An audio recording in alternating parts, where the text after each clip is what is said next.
வணக்கம். Welcome to அமீரகம் talkies. இன்னைக்கு மெட்ராஸ் ரிவ்யூ பற்றி பார்க்க போகிறோம். இன்னைக்கு ஈவினிங் தான் அந்த படம் பார்த்தேன். படம் பார்க்கறதுக்கு முன்னாடி சரி பொறுமையாக நாளைக்கு எடுத்துக்கலாம் இந்த வீடியோ அப்படி தான் நினச்சிட்டு இருந்தேன். ஆனால் படம் பார்த்ததுக்கு அப்புறமேல என்னோட மைண்ட் செட்டே மாறிடுச்சு. ஸோ ஒரு ஆர்வத்தில் இப்போ எடுத்துலான்னு முடிவு பண்ணிட்டேன். கொஞ்சம் லேட் நைட் ஆயிடுச்சு, பட் இருந்தாலும் இப்போ எடுக்கலான்னு முடிவு பண்ணிட்டேன். லைட்டிங்லாம் கொஞ்சம் டிஃப்ரெண்ட்டாக இருக்கும், அட்ஜஸ்ட் பண்ணிக்கோங்க. வாங்க வீடியோக்குள்ளே போகலாம். இயக்குனர் ஏஆர் முருகதாஸ் அவரோட இயக்கத்துல, சுதீப் அவரோட சினிமாட்டோகிராஃபில, அனிருத் அவரோட மியூசிக்ல, சிவகார்த்திகேயன், ருக்மணி வசந்த், பிஜு மேனன், வித்யுத் ஜமால், ஷபீர், விக்ராந்த் இவங்கெல்லாம் இந்த படத்துல நடிச்சிருக்காங்க.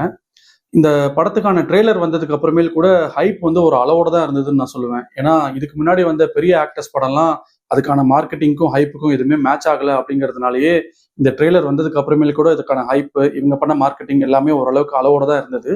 அதுவே இந்த படத்துக்கு ஒரு நல்ல விஷயம் பண்ணிருச்சுன்னு நான் சொல்லுவேன். ஏன்னா நான் இந்த படத்தை எந்த விதமான எக்ஸ்பெக்டேஷனுமே இல்லாம பிளாங்கா போய் பார்த்தேன். பயங்கரமான ஒரு சர்ப்ரைஸ். ரொம்ப நாளைக்கு அப்புறம் ஒரு ப்ராப்பர் கமர்ஷியல் படம் பார்த்துட்டு வந்த திருப்தி எனக்கு கிடைச்சது. பொதுவாகவே வந்து கமர்ஷியல் படம் அப்படின்னாலே அதுல ஏதாவது ஒரு சமுதாய பிரச்சனை இருக்கும். அந்த சமுதாய பிரச்சனை வந்து நம்ம வாழ்வியலோட பயங்கர க்ளோஸா இருக்கும். லைக் அந்த அளவுக்கு ரியலிஸ்டிக்கா இருக்கும். எந்த அளவுக்குன்னா, இந்த மாதிரிலாம் ஊர்ல நடந்துச்சுன்னா எப்படி அந்த ஊர்ல வாழ்றது அப்படிங்கிற லெவலுக்கு இருக்கும். ஆனா அப்படிப்பட்ட ஒரு ரியலிஸ்டிக்கான ஒரு ப்ராப்ளம அந்த படத்துல வர ஹீரோ வந்து ரொம்ப சினிமாத்தனமா சால்வ் பண்ற மாதிரி காட்டுவாங்க. அப்படி இருந்தாலுமே அந்த ஹீரோ வந்து எந்த அளவுக்கு அதை நம்பகத்தன்மையா பண்றாங்க, எந்த அளவுக்கு இன்ட்ரெஸ்டிங்காவும் என்கேஜிங்காவும் காட்டுறாங்கிறது தான் ஒரு நல்ல ஸ்கிரீன் பிளேக்கான எக்ஸாம்பிள். அந்த விதத்துல இந்த படம் ஒரு எக்ஸலண்டான ஒரு ஸ்கிரீன் பிளேல இருக்குன்னு நான் சொல்லுவேன். உண்மையிலேயே ரொம்ப என்டர்டெய்னிங்காகவும் என்கேஜிங்காகவும் இந்த படம் ஃபுல்லாவே இருந்தது.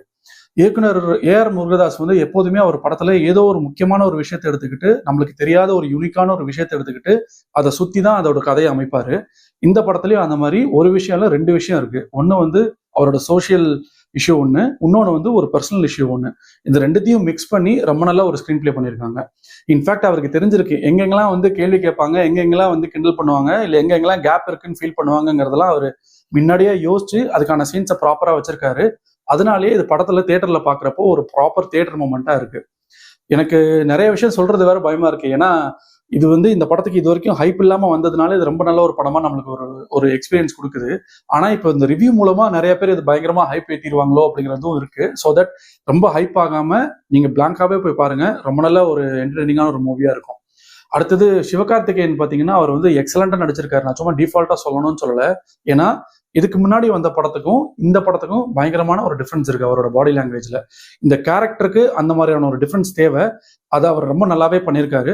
படத்துல பாக்குறப்போ அது சிவகார்த்திகேயன் மாதிரியே இருக்காது. அது வந்து அந்த கேரக்டராவே நம்ம கண்ணில் தெரியும். அந்த மாதிரி தான் அவர் பண்ணியிருக்காரு. ரொம்ப நல்லா பண்ணியிருக்காரு. அடுத்தது ருக்மணி வசந்த். அவங்க வந்து எந்த படத்துல நடிச்சாலும் அந்த படத்துல வர அந்த லவ் எபிசோடு வந்து ரொம்ப ஈஸியா நம்மளுக்கு வந்து ரீச் ஆயிடுது. ஏன்னா அவங்களோட அந்த ஃபேஸ் ரியாக்ஷனும் சரி, இன்னசென்ஸான அந்த ஒரு ரியாக்ஷனும் வந்து ரொம்ப நல்லா ரீச் ஆகுது. அதனாலேயே வந்து அந்த லவ் இன்டென்சிட்டி வந்து ஆடியன்ஸ்க்கு ரொம்ப ஈஸியா ஜெல் ஆகுது. நம்மளுக்கும் படம் பார்க்குறப்போ இவங்க பிரிஞ்சிடக்கூடாது அப்படிங்கிற அளவுக்கு நம்மளுக்கு ஈஸியா கனெக்ட் ஆகுது. ஸோ இந்த படத்துலையும் அது ரொம்பவே ஹெல்ப்ஃபுல்லா இருக்கு. அவங்களும் ரொம்ப நல்லா பண்ணியிருக்காங்க. முக்கியமா வித்யுத் ஜமால், ஷபீர், விக்ராந்த், அப்புறமேலு நம்ம பிஜு மேனன், இவங்க 4 பேருமே வந்து எக்ஸலண்டான ரோலு. அவங்க சும்மா சப்போர்ட்டிங் கேரக்டர்னு இல்லாம படத்துக்கு தேவையான முக்கியமான கேரக்டர். அவங்கனால கதை அங்கங்க நகருது. ரொம்ப எக்ஸலண்டான ரைட்டிங், எக்ஸலண்டான டைரக்ஷனு. படத்தை மிஸ் பண்ணாம தியேட்டர்ல போய் பாருங்க. இந்த படம் வந்து ஓடிடியில வந்ததுக்கு அப்புறமேலு விலாவரியா நம்ம டீடைல் அனாலிசிஸ் பேசுவோம். நன்றி, வணக்கம்.